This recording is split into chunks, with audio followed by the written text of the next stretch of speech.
the end of '99, my husband and I went on a vacation to Cancun for our 10th anniversary. Grandma kept the little kids, so it was awesome, the first time we got away like that.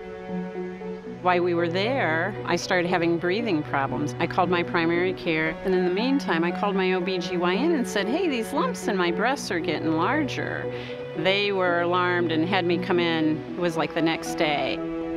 Just within a couple weeks, I was diagnosed with stage 4 metastatic breast cancer. And I came home to my babies. I had a 6-year-old, a 3-year-old, and a 2-year-old, and there was no question I was going to be here every day that I could.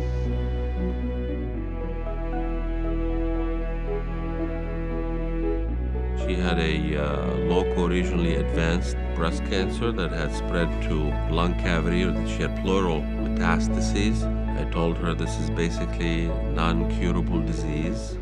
Dr. Chidiak had said, let's try for 2 years. And try for 2 years and hope for 5 years. When I was at 5 years, it was like, oh my gosh, I'm still here. He credits Herceptin to what has gotten me this far. I continued to work through my treatment. I had just taken time off for surgery. Every time Chris calls, I smile, because it's a pride, that, you have such a special patient that has done really well. We put her on Herceptin with chemotherapy, and then chemotherapy was phased out, and she continued with Herceptin for a number of years without evidence of any disease. Komen has been involved, and they've funded every major research and treatment for breast cancer. I feel like they're a big part of why I'm still here. Going to Race for the Cure, it made me feel like I'm not here by myself. I'm not alone. There were so many people down there in their pink hats and pink shirts.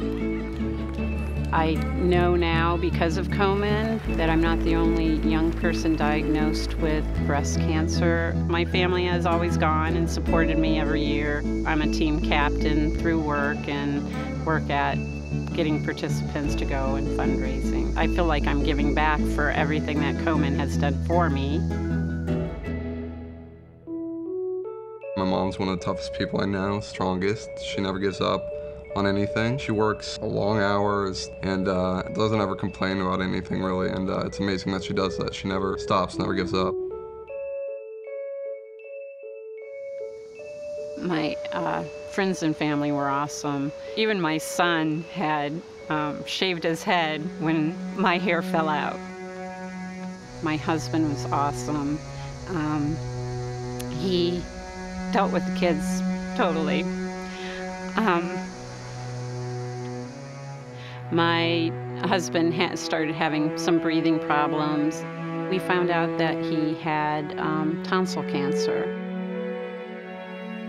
He was home for a few days recovering from surgery, and through a blood clot, another blood clot that went to his lungs, he died within a few minutes. My husband had been a huge support through everything. We didn't expect my dad not to be here. We expected her not to be here. So it's kind of it's a good thing that she's still here with us. Otherwise, we'd be alone. So.